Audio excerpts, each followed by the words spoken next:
Nouveau braquage aujourd'hui à Lyon. La bijouterie Chamba, avenue Foch, a été attaquée en fin de matinée par 5 individus armés qui ont réussi à s'enfuir en voiture avec leur butin. Il n'y a pas eu de blessés.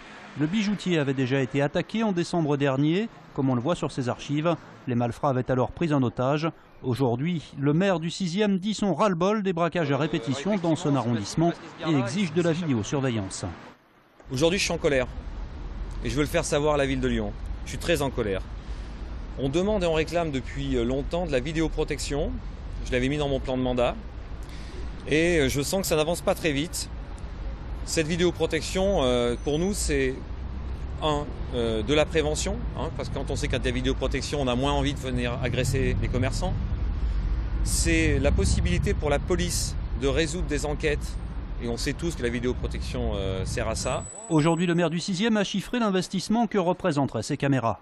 Je veux que la ville de Lyon se positionne clairement et me donne des réponses sur l'installation sur cet investissement qui représente à peu près 350 000 € pour assurer l'ensemble de la population et pour éviter que la zone commerciale devienne une zone de non-droit alors que des commerçants tous les jours cherchent à faire tout simplement leur métier.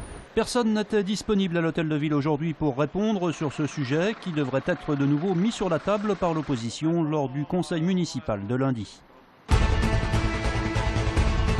Socialiste, il a trahi sa famille, sa patrie, les derniers votes l'ont dit. Manifestation à Lyon aujourd'hui à l'appel de la CGT, une mobilisation qui intervient au moment où les députés examinent le projet de loi de financement de la sécurité sociale. Projet de loi qui va amputer la sécurité sociale de 10 milliards d'euros. On considère que de l'argent il y en a, il n'y a qu'à voir les 250 milliards d'euros versés aux actionnaires chaque année en dividendes. Donc de l'argent il y en a, c'est le problème, c'est la répartition des richesses qui devrait permettre notre répartition, plus d'emplois et de meilleure qualité et mieux payés. Si on a plus d'emplois de meilleure qualité, on aura plus de cotisations sociales. La CGT a compté ce matin à Lyon 3000 manifestants. De son côté, la police en a dénombré 1500. Le geste fort du projet, c'est la grande traversée vitrée que vous pouvez voir d'axe est-ouest. Donc aujourd'hui, effectivement, on est en train de voir la grande rue couverte vitrée en train de se fermer. Difficile de se rappeler qu'il y a encore seulement 5 ans, cette aile de l'ancienne prison Saint-Paul était occupée par des détenus. Aujourd'hui, le site est en plein chantier. Dans quelques mois, il accueillera d'ailleurs les étudiants de l'université catholique. En septembre 2015, nous rentrerons dans ce campus ici à Saint-Paul, ainsi que dans celui de Carnot.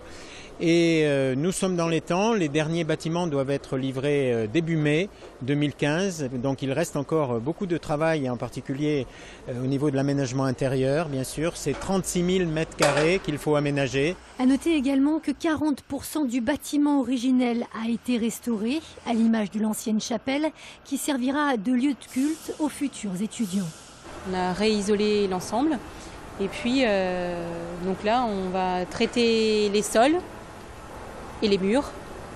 L'idée c'est de retrouver aussi l'esprit du lieu ancien. 10 000 étudiants devraient faire leur entrée en 2015 sur ce nouveau campus Saint-Paul, un campus dont le coût des travaux s'élève à plus de 80 millions d'euros. Hier soir, une conductrice de 92 ans a renversé 3 personnes dans le Vieux-Lyon. C'est pour éviter ce genre d'accident de la circulation que l'école de conduite française organise, dans le cadre de la Semaine Bleue, des formations destinées exclusivement aux automobilistes seniors.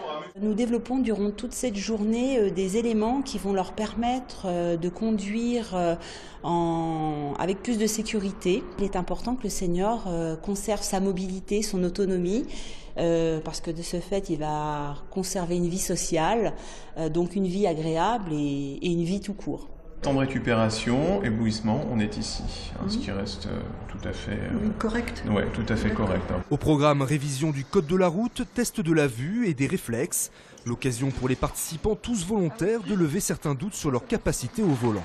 Les réflexes, ça a quand même diminué par rapport à quelques années, mais non, je suis confiante. Je croyais avoir des problèmes de vision et finalement leur appareil me dit que tout va très bien, de nuit comme de jour. Alors donc je vais retarder ma visite chez l'ophtalmo. Une mise à niveau qui pourrait permettre de réduire le nombre d'accidents de la circulation impliquant des personnes âgées.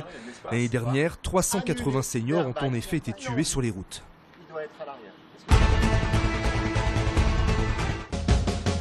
Parfois, pas besoin de remonter dans le temps pour visiter Lyon de manière insolite et rétro. Dans le quartier de la Croix-Rousse, l'atypique atelier chez Fabio propose de découvrir la ville à dos de Solex, un vélo à moteur des années 50 qui répond à l'envie de faire marche arrière vers le passé. Les gens se rendent compte aussi qu'un Solex, finalement, c'est quelque chose de simple. Et puis de plus en plus de gens ont envie de rouler sur des véhicules anciens. C'est sympa. Ça marchait bien à l'époque, ça continue à bien marcher aujourd'hui. De l'autre côté de l'atelier, Fabio s'affaire à réparer ses véhicules vintage et autres mobylettes usagées. Et là, je suis en train de remonter une tête de guidon de Vespa PX des années 2000. C'est pas le plus vieux qu'on ait fait. Le Solex, qui peut atteindre 30 km/h en ville, répond donc à une autre volonté de la part des promeneurs, pouvoir visiter Lyon autrement et en peu de temps.